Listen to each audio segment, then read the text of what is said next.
सानह मशरकी पाकिस्तान के चंद माह बाद तक मुल्क में मार्शल लॉ नाफिज रहा। भुट्टो चीफ मार्शल एडमिनिस्ट्रेटर और दस्तूर साज असम्बली के सरबराह थे। पाकिस्तान के 90,000 फौजी और मगरबी पाकिस्तान का 13,000 मुरब्बा किलोमीटर का इलाका भारतीय कब्जे में था।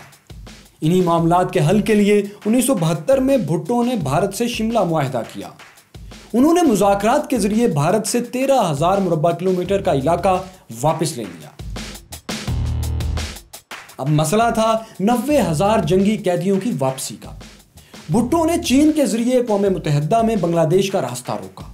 उन्होंने भारत से मुज़ाकरात किए कि अगर इंडिया पाकिस्तानी कैदी रिहा कर दे तो चीन अक़वाम मुत्तहिदा में बांग्लादेश का रास्ता नहीं रोकेगा। यह दबाव काम कर गया और पाकिस्तान के 90,000 कैदी रिहा होकर वतन वापस आ गए। 71 की जंग में अमेरिका ने चूंकि पाकिस्तान की कोई मदद नहीं की थी, इसलिए पाकिस्तान ने अमेरिका से किए गए सीटो और सेंटो के मुआहदे तोड़ दिए। लेकिन पाकिस्तान को ताकतवर आलमी इत्तेहादी तो चाहिए थे।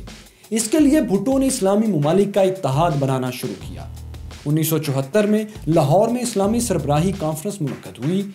इसी बरस पाकिस्तान ने बांग्लादेश को तस्लीम कर लिया और दोनों ममालिक के ताल्लुकात का एक नया आगाज हुआ।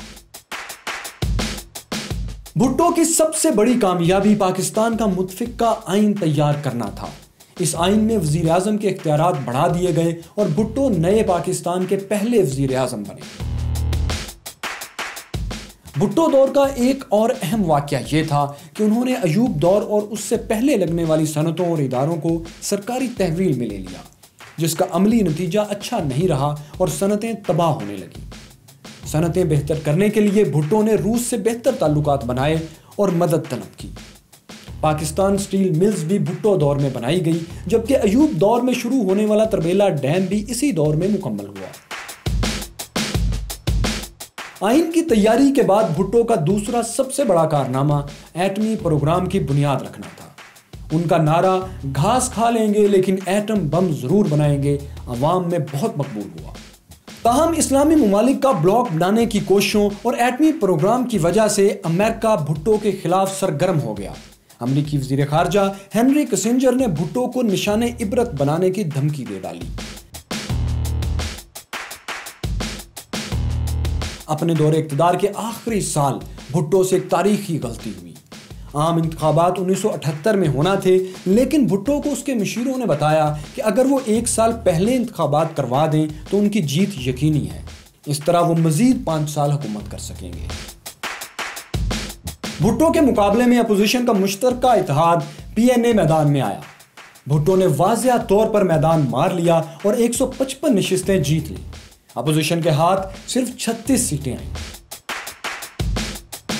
पीपल्स पार्टी जीत तो गई, लेकिन इंतखाबात पर धांधली का इल्जाम लग गया। PNA धांधली के खिलाफ एहतजाज करते हुए सड़कों पर निकल आई। यह सियासी तहरीक देखते ही देखते मजहबी रंग में रंग गई और वो तहरीक जो धांधली के खिलाफ शुरू हुई थी, तहरीके निज़ाम मुस्तफ़ा में तब्दील हो गई।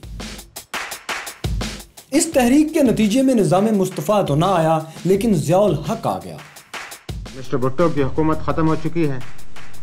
सारे मुल्क में मार्शल लॉ नाफिज कर दिया गया है। कौमी और सूबाई असम्बलियाँ तोड़ दी गई हैं। सूबाई गवर्नर और वजीर हटा दिए गए। भुट्टो ज़ियाउल हक पर बहुत एतबार करते थे, बिल्कुल उसी तरह जैसे अयूब भुट्टो पर और सिकंदर मिर्जा अयूब खां पर एतबार करते थे। तारीख का सितम देखिए कि ज़िया ने भुट्टो को, भुट्टो ने अयूब को और अयूब ने सिकंदर मिर्जा को धोखा दिया। सच है, ताकत के खेल में अखलाकियात नाम का कोई हथियार नहीं होता। ज़िया ने मार्शल लॉ नाफिज करते हुए भुट्टो को गिरफ्तार कर लिया। भुट्टो को रजा कसूरी कत्ल के एक बहुत कमजोर मुकदमे में सजाए मौत सुना दी गई। रजा कसूरी मुशर्रफ के करीबी साथी अहमद रजा कसूरी के वालिद थे। 4 अप्रैल 1979 को भुट्टो को रावलपिंडी डिस्ट्रिक्ट जेल में फांसी पर लटका दिया गया। जुल्म की इंतहा यह थी कि फांसी से कबल आखिरी मुलाकात में बेटी को बाप के गले भी नहीं लगने दिया गया और फांसी के बाद किसी रिश्तेदार को आखिरी दीदार तक नहीं करने दिया गया। लेकिन आज हाल ये है कि भुट्टो की अदालती मौत को अदालती कत्ल समझा जाता है। वो रूस जो भुट्टो के दौर में पाकिस्तान का दोस्त बनने जा रहा था, अचानक दुश्मन कैसे बन गया?